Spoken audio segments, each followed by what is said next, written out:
All right, everyone. Thanks for joining in. This one is going to be a quick one. It's pretty simple, super easy to get your head around, not like the last two kind of abstract concepts, but this one's just really straightforward, right? It's 5 reasons why you should be calling your customers and saying thank you. Now, it'll be about 10 minutes. So hopefully be the shortest one that we've done so far. But basically, these are the 5 benefits that we'll go through. Mental health, better relationships, upselling opportunities, getting positive reviews, and gathering feedback. So before we get any further, I know a lot of you guys are thinking, sitting there being like, all right, yeah, I send thank you emails, but this is not about emails. These 5 benefits you can only really get through the phone call. It's not relevant to the thank you email. The thank you emails won't give you these 5 benefits. You only get these benefits from having an actual one-on-one conversation and taking your time out of your day to do that. If you're sending, those auto emails through some, email management system that thanks your customers after a purchase, that's, besides the point. That's the opposite of the lesson here. So we'll go through why that is. There's these 3 reasons why it's calling over email, right? One is that it's real time. So you're developing a 2-way conversation and you can have a back and forth, right? Ask a question, get an answer, ask another question, get another answer, and vice versa, right? So that's something that you can't do through email. The other one is that it's more effort, right? So it shows the customer that you actually care, that you took the time out of your day, pick up the phone, call them, tell them that you were thinking about them, and that makes the customer feel really good. And last but not least, just get a greater attention span, right? When you're having a phone call with a customer, you actually have their undivided attention. Whereas if you're sending an email, there's probably a 30% chance that they'll even open the email, because we know that the average email open rates are going lower and lower every year. 7 out of those 10 emails that you sent didn't even get open. So what was the point? Okay, so let's get into it. Point number 1, it improves mental health. So this has actually been scientifically studied from a Dr. Robert Emmons. So basically this professor, doctor, scientist was studying the effects of showing gratitude to the brain and the brain waves and kind of the health of the brain and how the brain functions. And he found a lot of really interesting things that it's scientifically proven to improve mental health, self-esteem, reduces aggression, and it enhances empathy. And it was actually what it was doing, it's reducing the toxic emotions like envy, frustration, regret, resentment. It really just does a really good job of just reducing all of those negative emotions.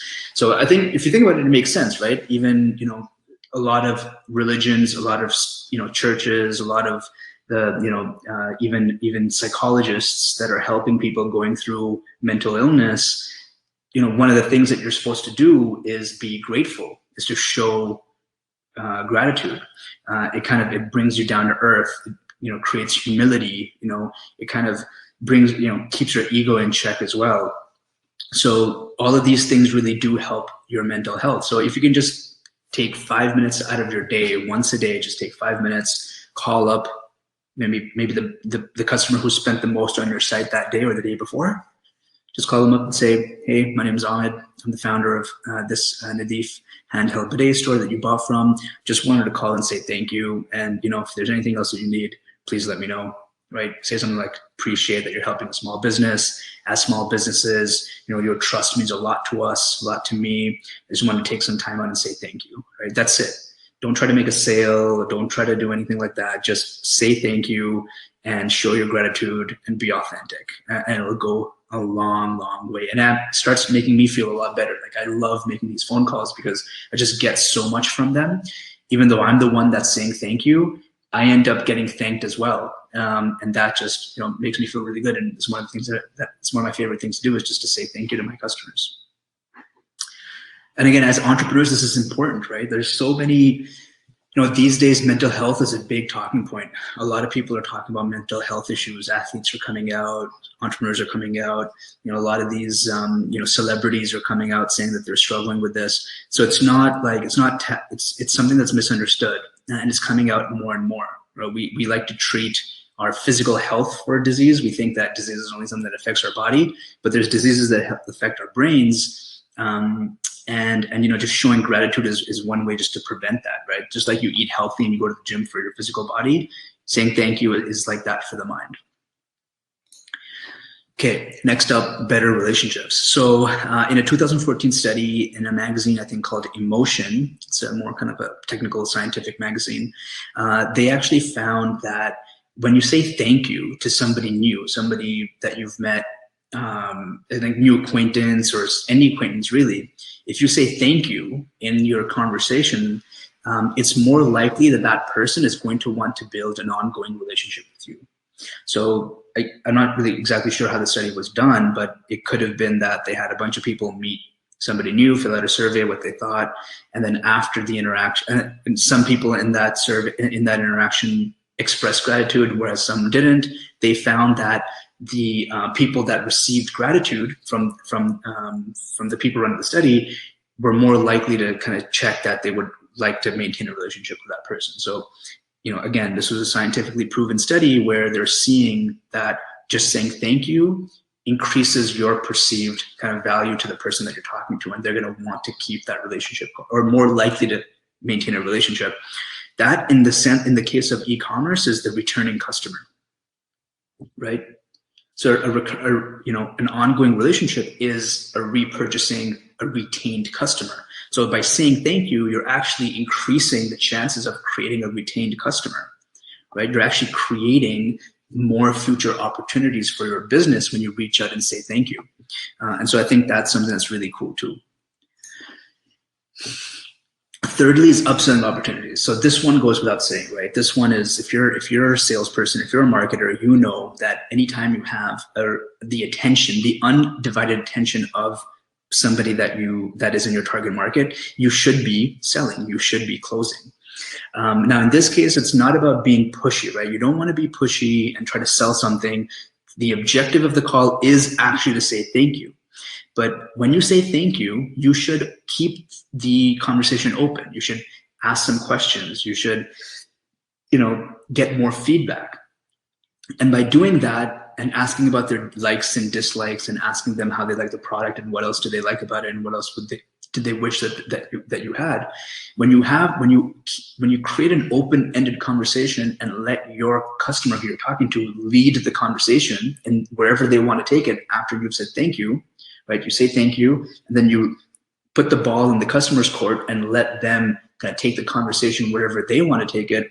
And if you see that there's a sign that they might be interested in another product, or they might be interested in purchasing for a friend, or might be interested in getting some gifts for Christmas, or whatever the case may be, if that opportunity arises, then don't be shy to take it, right? Take that opportunity.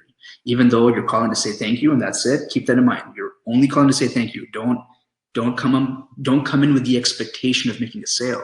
That making a sale is making another sale or an upsale is actually a positive byproduct of a really good conversation. So really focus on keeping the conversation good. But again, if that upselling opportunity arises, which it will, I guarantee you that it will, then you can get in there and treat that call like maybe a sales call. But again, keep that attitude towards gratitude first. The fourth thing is getting positive reviews. So this is, you guys probably already know this. It's a very common stat. 70% of online shoppers consult reviews before making a purchase. But there's a lot of stats around the reviews. The reviews do a really good job in closing sales, increasing conversion rates, reducing abandoned checkouts, things like that. The positive reviews are really good for this. And so when you're having a conversation with a customer and just to say thanks, if that conversation is something that's really productive and fruitful, you should be asking for a positive review, right? Especially if this is a customer who, what I like to do is I actually like to call returning customers as well. Because when you call a returning customer, you know that you're doing a good job because they liked what you did the first time they bought from you. They liked that they got the product on time, it's good quality, it's what they expected, and they trusted you, and then they bought it again. So that second purchase for me was the one where I would really go for the review, right? I'd be like, so, notice that you bought a couple times. Again, I thank you for that. But it seems like, if you like our product, would you mind leaving a review? and then I would just manually send them a link where they can leave a review. And every time, I think maybe only a couple of times somebody said they would, but they didn't actually do it. But I think like 95, 99% of the time, whenever I asked for a review in that phone call, I got that review. So yeah, that's something that you should really look at doing.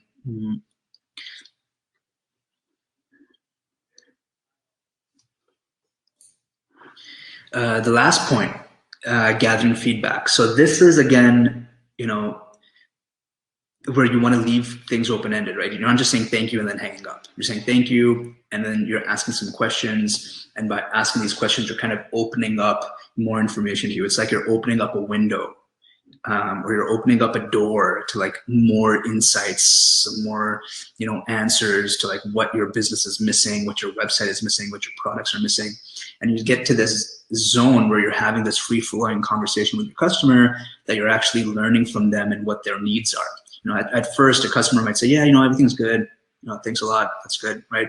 But, that's where you don't want to ask them, like, how do you like the product? If you just ask something so general, they're just going to say, yeah, it was good. I like it. Thanks for the call. Take care, kind of thing. But you have to really learn how to ask really specific questions, like ask questions about specific product features.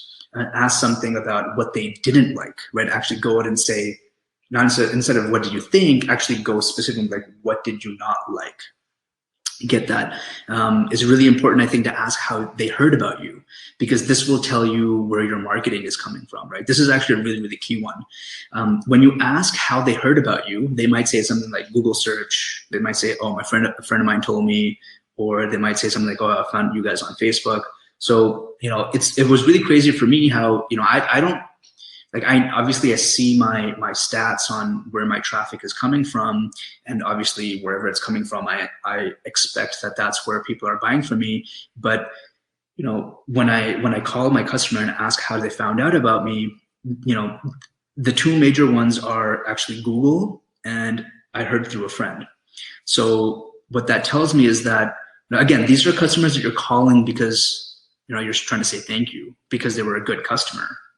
I don't call any regular customer. I'll only call my customer who have spent way above average, because I get too many sales where I can't just call everybody up. So I'll only call the people that are above my average cart value purchasers. And so when I call them up, obviously I want to learn who they are and where they came from, because this is an above average customer. Because, as a marketer, not only do you want more customers, but you want more of your best customers, right? Because would you rather have more of your average customers or more of your best customers, right? The obvious answer is more of your best customers. But to get more of your best customers, you need to learn where they're currently coming from, so you can double down on those channels. So what I was finding is that my best customers were coming from Google, or they were coming from word of mouth. There's actually word of mouth where the people that I learned were coming when they're buying more than once. So a retained customer was actually a customer, like a customer that bought more than twice or more, was someone that was more likely not referred through a friend. So that told me that word of mouth referral is really, really important in getting me my best customers. Google was a great way for me to get above average orders that were maybe first time buyers. So I wouldn't have known this if I didn't call people and start getting that feedback. So this is what's important about that, right? At the end of the day, the people that you're talking to, regardless of these five, the five benefits, this is a really big benefit. This fifth one is you want more of your best customers. And these thank you conversations are conversations with your best customers. If you remember the customer segmentation video that we did, the webinar that I did, that was, I think, episode 2 around the customer segmentation, right? These are customers that are your potential promising customers, your loyal customers, your champion customers, right? These are customers that are at the top right of that matrix, right? Not the matrix, but they're the top right of that diagram. And you want to find what the common pattern is with those people so that you can apply it to other customers, right? It might be something like you might find that there's, for some reason, it's like people that live in a certain town or a certain city. And, you have to start talking to these customers to learn, well, why is it that people in, Toronto really love my product, right? Why is there Why is there a skew towards Toronto customers rather than Montreal or Vancouver customers? So you have to talk to the customers to figure out and try to find the pattern. Why is that it? And so yeah, so again, that's basically it, right? It's really important to talk to your customers for the main reason, and this is the fifth one, which I prefer, as I believe is the most important, is to learn what your best customer, who your best customers are, and what makes them your best customers. So that with that insight, now you know where else to market, right? You'll get ideas for how you can market so that you can get more of your best customers. Cool. Awesome. So that's that. That's a quick one. The next one is also, it's going to be, I'm going to go back to making my drawings and diagrams. The last couple webinars, I didn't use any of my drawings, but the next one I'm going to be going through that. It's basically, we're going to be modeling how to create a team around the Ninja Turtles. So we're going to be using the Ninja Turtles as a model for the perfect team, and then working backwards from there, dissecting that and figuring out how we need to build our team so that we can mimic, the Ninja Turtles model and create a team that has really diverse skills that can really achieve all four corners of kind of what's needed to run a business. So yeah, the next one is how to create your perfect team. See you then. This takes a while for me to end.